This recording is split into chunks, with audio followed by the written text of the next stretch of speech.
Bom dia, meus amados, a graça e a paz do Senhor. Eu sou o pastor Rômulo Pereira, da Igreja Batista, Palavra da Graça, e hoje nós vamos continuar estudando os Atos dos Apóstolos, capítulo 11, verso 26, que nos diz: E quando o encontrou, levou-o para Antioquia. Assim, durante um ano inteiro, Barnabé e Saulo se reuniram com a igreja e ensinaram a muitos. Em Antioquia, os discípulos foram, pela primeira vez, chamados cristãos. Bom, queridos, no primeiro vídeo sobre esse verso, eu tratei sobre como Barnabé e Saulo se aplicaram a ensinar as pessoas ali os caminhos de Cristo. Agora eu quero focar aqui no final desse verso, que diz que, pela primeira vez, os cristãos foram chamados de cristãos. Antigamente não se tinha esse nome. E antigamente eles eram conhecidos pelos inimigos, pelo povo em geral, como nazarenos, porque Jesus ele veio de Nazaré, não que ele tenha nascido lá, mas viveu boa parte da vida em Nazaré, a infância dele. Ou então chamado de galileus, porque também a região em que Jesus vivia, não a cidade, a região como um todo era a Galileia. Então é chamado de nazarenos, de galileus. E aqui em Antioquia, que não conheciam talvez o povo de Antioquia, é uma grande cidade do Império Romano, mas fora de Israel, eles talvez não conhecessem onde era Nazaré ou onde era Galileia. Então, em vez de usar esses termos, chamaram eles pelo nome do mestre deles, que é Cristo. O mestre é Cristo, então são os cristãos. Assim como os discípulos de Platão eram chamados de platonistas, os discípulos de Pitágoras eram chamados de os pitagorianos. Então, é natural, chamar a partir do seu próprio, do mestre daquelas pessoas. Então, foram chamados de cristãos pela primeira vez. E por que foram chamados de cristãos, queridos? Primeiro, por causa do mestre, quem seguiam, que era Cristo, e principalmente porque esses discípulos, essas pessoas, falavam de Cristo o tempo todo. Falavam dos ensinamentos de Cristo. E eram imitadores de Cristo, procuravam viver conforme Cristo. Então, quando as pessoas chegavam próximas a eles, o que eles falavam? Falavam sobre Cristo, falavam sobre o que Cristo diz, falavam sobre, olha, eu vivo assim por causa que Jesus vivia assim, então eu sigo o exemplo dele. Ah, por que você perdoa todo mundo assim? Não, você não pode deixar barato. A pessoa fez uma coisa, tem que devolver na mesma moeda. Aí a pessoa fala, não, eu não sou assim. Por que você não é assim? Todo mundo é assim. Não, eu não faço assim porque Jesus não fazia assim. Jesus me ensinava a perdoar. Jesus, ele me ensinou a dizer, quando bater numa face, vire a outra. Mas qual o sentido disso? Porque, sendo pacificadores, nós seremos chamados filhos de Deus. Porque nós fomos chamados para ser mansos. Eu fui chamado para abençoar as pessoas. Eu estou aqui para amar os meus inimigos, orar por quem me persegue. Então o Evangelho é sempre uma contracultura.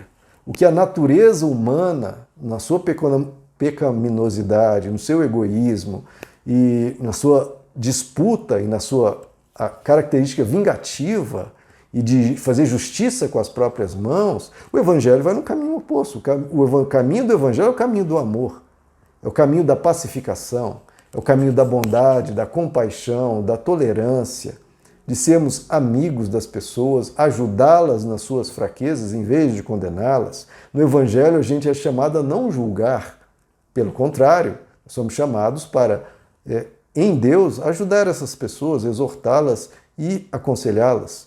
Mas nunca condenando, sempre sendo, seguindo o exemplo de Jesus, amigo de pecadores. Sim, os cristãos são chamados para ser amigos de pecadores.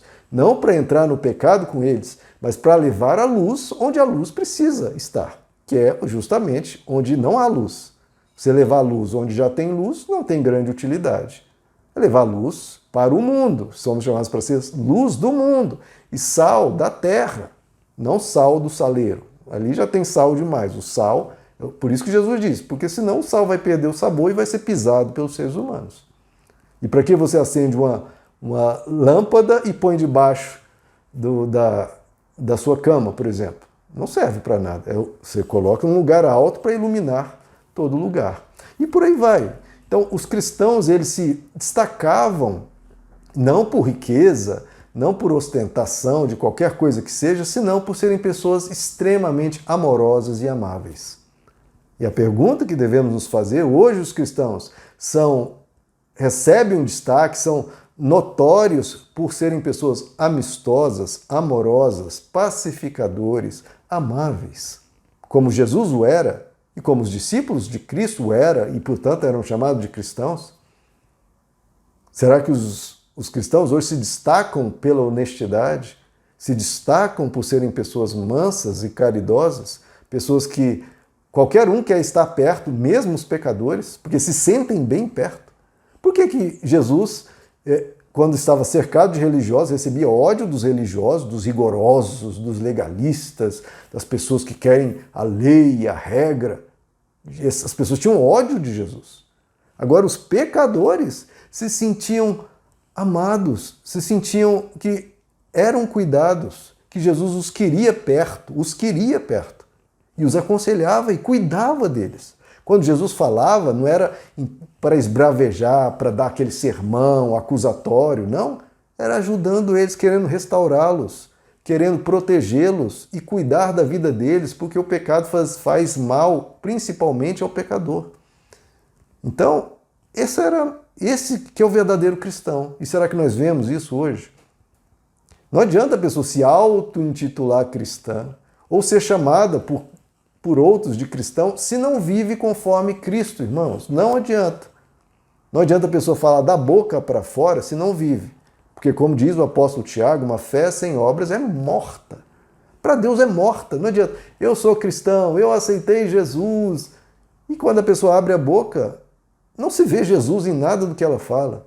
Quando ela age, não se vê Jesus ali. Você é parecido com Cristo? Aí você pode se chamar cristão. Agora, não, eu não pareço com Cristo, e quando alguém fala, não, mas Jesus não era assim. Ah, não, mas também não dá para ser perfeito, eu não vou ser assim, não. E a pessoa, às vezes, se recusa, mesmo quando uma pessoa, às vezes, de fora, fala para ela, às vezes o ateu fala para ela, prega para ela, olha, mas o que você está fazendo é diferente de Jesus. E aí o cristão fica bravo, porque o cristão pregou para ele e ele não se converteu. Então, olha o nível de absurdo que a gente chega. Às vezes o ateu, olha, numa pesquisa que foi feita nos Estados Unidos, os ateus tinham mais conhecimento das escrituras do que os cristãos. E por isso que a gente vê isso acontecendo. Às vezes um ateu chamando a atenção de um cristão. Pera, mas você está agindo de uma forma tão agressiva, falando contra pessoas, praticando e ensinando as coisas de uma forma meio agressiva e violenta, e descartando pessoas logo a priori, e não quer conversar, e não tem diálogo. Jesus não era assim. Aí a pessoa fica nervosa, fica brava, se revolta. Não vem com essa não. Quando deveria se envergonhar. E abaixar a cabeça e falar, não, você tem razão, eu preciso realmente, porque eu sou seguidor de Cristo e eu quero ser parecido com Cristo. Nós precisamos, queridos. Olha, o verdadeiro cristão coloca como ponto-chave, como prioridade da vida dele, ser parecido com Cristo. Qual cristão que tem essa prioridade na vida? Dá até aqui, ó, vontade de ficar esperando.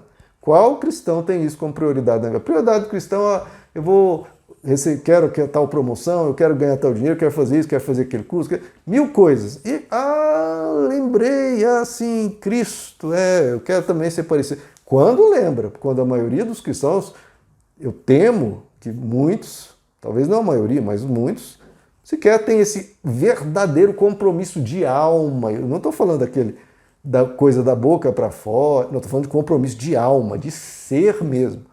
Ao ponto quando alguém chama a atenção e fala, olha, seja um cristão, seja quem for, fala, olha, tal coisa que você está parecendo, acho que você pode ser um pouco mais parecido com Cristo, a pessoa se quebranta. Agora, não, em geral, a pessoa se defende, fica com raiva. Não, irmãos, a gente tem que ser parecido com Cristo, para nós sermos chamados como cristãos. É claro que todos nós, nenhum de nós vamos ser perfeitos. Ninguém aqui está cobrando de nós uma perfeição absoluta, mas um desejo de ser parecido com Cristo em vez de resistir.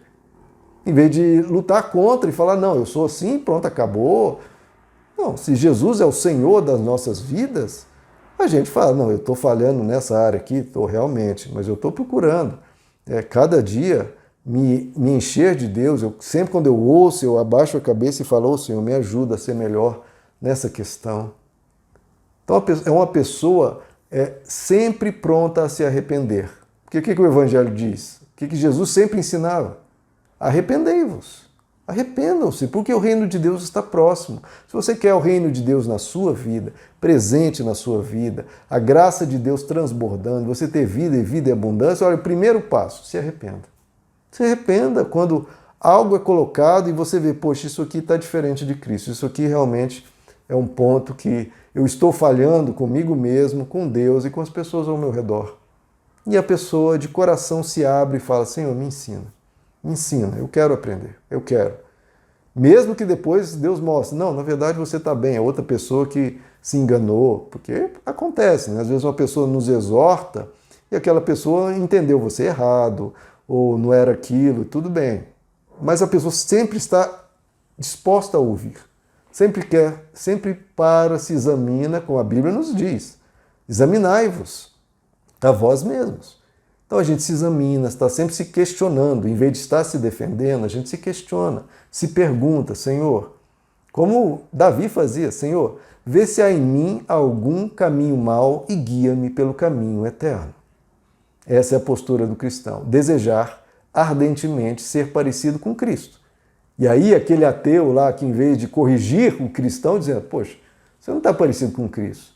Não, o próprio ateu vai olhar, esse que repreende alguns cristãos, vai olhar para você e falar, não, em você eu vejo Cristo. Em você eu vejo Cristo. Em você eu vejo as palavras de Jesus sendo praticadas. Você realmente, eu dou o braço a torcer, você parece com Cristo. Isso realmente me gera admiração, porque eu estou vendo beleza nas suas atitudes, estou vendo amor, eu estou vendo compaixão, estou vendo uma pessoa boa, uma pessoa amigável, uma pessoa tranquila, uma pessoa de bem com a vida, de bem com as pessoas, que serve as pessoas, que lava os pés, até de quem vai traí-lo. Não, você parece com Cristo. Olha, eu ainda não me convenci de que Deus existe, mas se eu chegar a esse convencimento, eu quero seguir você, porque em você eu estou vendo muita beleza, assim como em Jesus eu realmente vejo beleza. Então, olha, parabéns. Então esse é o tipo de coisa, porque o que Jesus diz? Sede bem-aventurados os pacificadores, porque serão chamados filhos de Deus. Serão chamados, não é que se auto-intitulam, não, eu sou filho. O pacificador, meu irmão, todo mundo chega e fala, não, você é filho de Deus, você parece com Deus, você realmente... Porque é assim. Então, se você é um pacificador, você vai ser chamado filho de Deus e vai ser chamado cristão por direito e por vida. Meus amados, que Deus lhes abençoe, a graça e a paz do Senhor.